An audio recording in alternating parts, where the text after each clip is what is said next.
Bon, deuxième partie, donc je vais d'abord vous montrer des mouvements de défense un peu mixtes, c'est-à-dire qu'il y aura de la boxe et du karaté.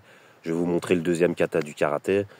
En fait, ça paraît être des gestes anodins parce qu'ils sont assez simples à faire. Donc c'est pas du breakdance, tu vois, c'est pas impressionnant, mais je veux dire, c'est ça que je disais avec la défense, c'est que c'est important de les faire au moment où il faut les faire, c'est-à-dire de synchroniser ces mouvements-là avec la situation. Donc voilà, et puis ensuite, je vais montrer les différentes esquives pour contrer les attaques. Voilà, donc c'est parti.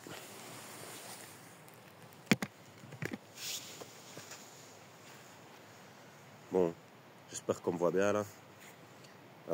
Donc, le deuxième kata du karaté, c'est simplement ça. C'est chasser comme ça, quand il y a un coup qui vient, on chasse vers l'extérieur. Donc, que ce soit un coup de poing ou un coup de pied, on part le coup en le dégageant en fait. Donc voilà, ça c'est le premier geste. On part le coup vers le haut comme ça pour le dégager. Et puis dans le kata, en fait, on fait ça pour parer un coup de l'autre côté. Puis on fait ça pour parer vers le bas. Et ça pour parer vers le bas. Voilà, c'est un kata vraiment simple quand on regarde. Mais en fait, il faut être capable de faire ça, si vous voulez. Donc, parce que tu peux mettre un low kick. Si le gars veut mettre un low kick, tu peux faire ça, tu vois. Si le gars veut mettre un high kick, tu peux faire ça. Il y en a, ils contrent comme ça. Pour essayer d'amortir le choc et que le pied vienne ici, parce au cas où le pied serait trop puissant et qu'en faisant ça, tu te fasses mal au bras, tu vois, mais de toute façon, au pire, il vaut mieux avoir mal au bras qu'à la tête, hein, ça c'est sûr et certain. Donc, si t'es pas sûr comme ça, tu fais ça, tu vois. Alors, comme je dis, les lows, c'est vers le bas, ou alors tu peux faire, quand ils essayent d'arriver vers le ventre, tu peux le faire pour le ventre aussi, tu vois. Tu peux choisir de faire ça.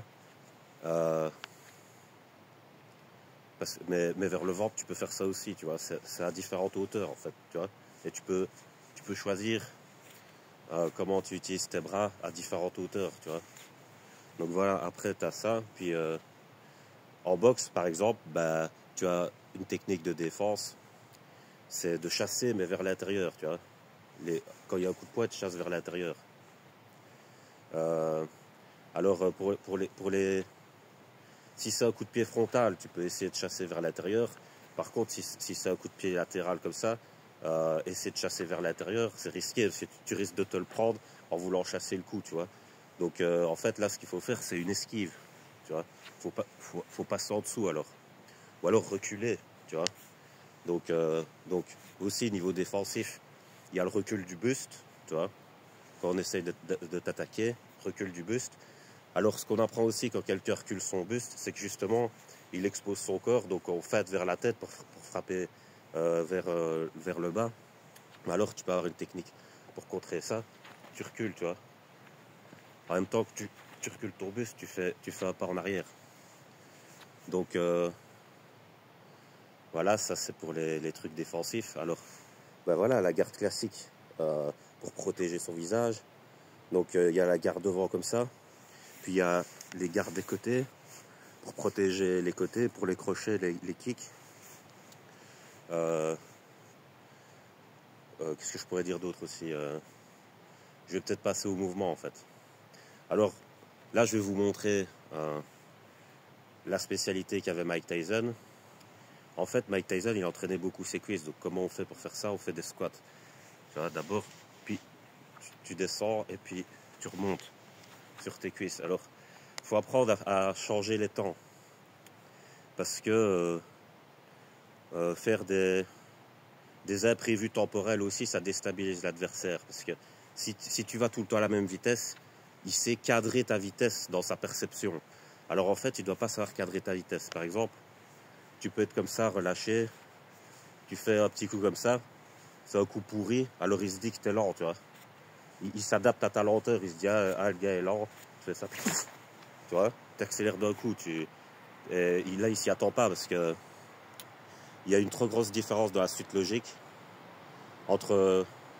attendez, il y a une trop grosse différence dans la suite logique entre cette lenteur et la vitesse d'un coup, tu vois.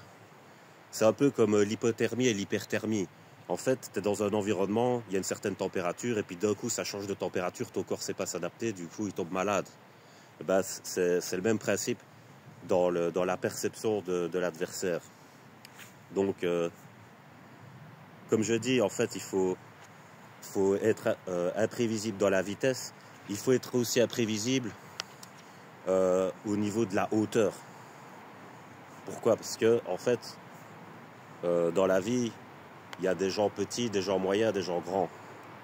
Donc, on est à différentes hauteurs. Le truc, c'est que ces hauteurs-là, on peut les modifier soi-même. Tu vois, à la base, t'es grand. Ben, si tu t'abaisses, tu deviens petit. Tu vois. Alors, tu vas me dire, un petit, il ne sait pas s'agrandir. Mais il peut être encore plus petit, tu vois.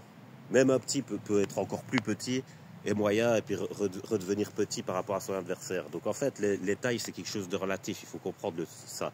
C'est ça que j'essaye de dire. Donc là, par exemple, moi, je fais 1m80. Ben là, je fais plus 1m80, tu vois. Et donc, ça déstabilise l'adversaire. Si par exemple, tu es là, puis que d'un coup, tu es là, et puis, tu vois, et puis tu te baisses, tu te relèves, il sait plus trop quoi. Donc c'était ça que Tyson il faisait. Il jouait beaucoup sur les cuisses. Donc tu fais des squats et tu dois les faire à différentes vitesses. Tu vois, tu les fais lentement et puis tu fais vite, tu vois. Parce que ça, c'est quand tu fais comme ça l'esquive, tu vois. Alors tu peux faire ça avec la garde. Tu as la garde, tu vois.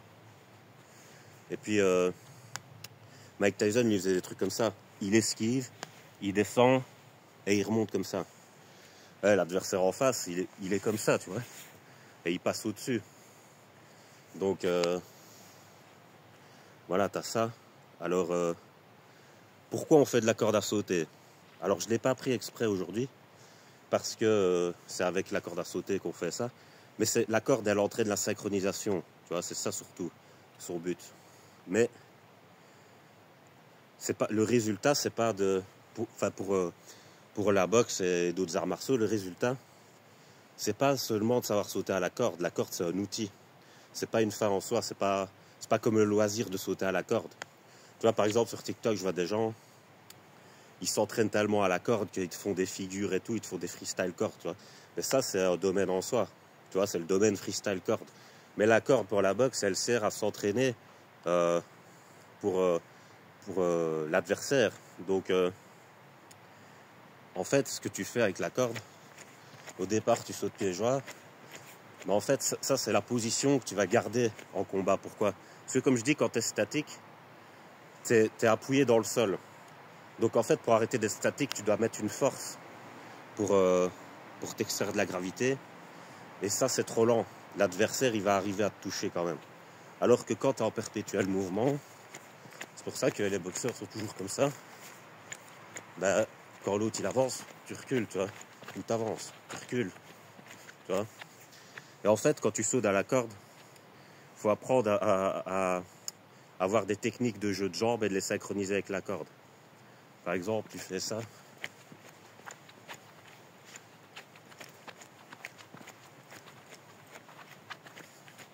Parce qu'en fait, quand je fais ça, ça crée une genre d'illusion d'optique.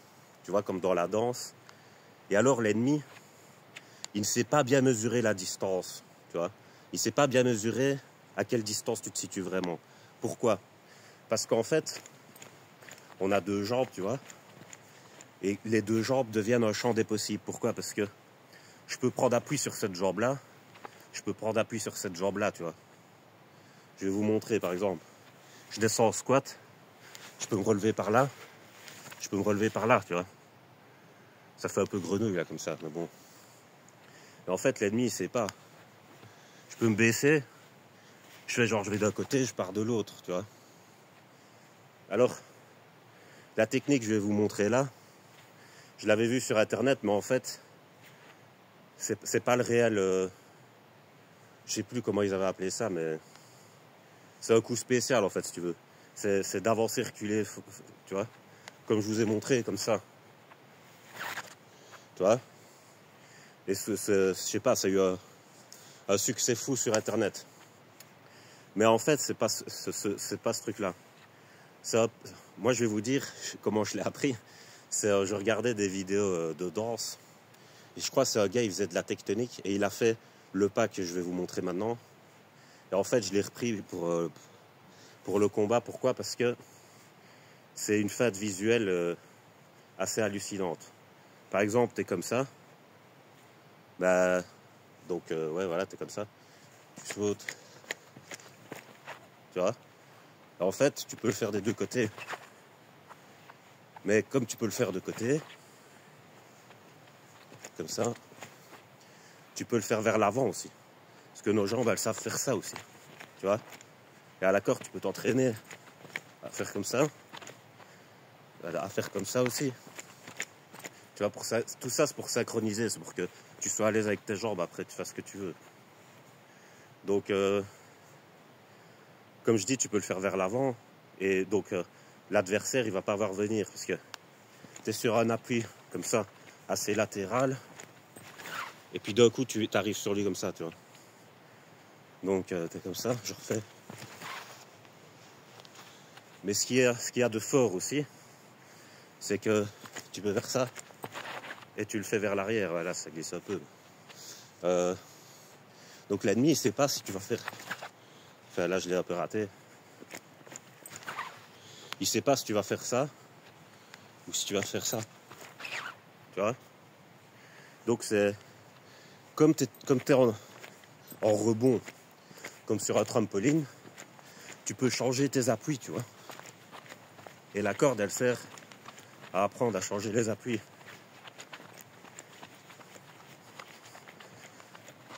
Et alors, tu vas me dire, ouais, mais quand tu danses comme ça, que tu sautes comme ça, t'es moins dans le combat. Je dis, bah en fait, ça, c'est des instants T que tu dois marquer et que l'autre ne doit pas savoir. Ça veut dire, t'es là, tu danses et tout, puis d'un coup, tu te mets, bam.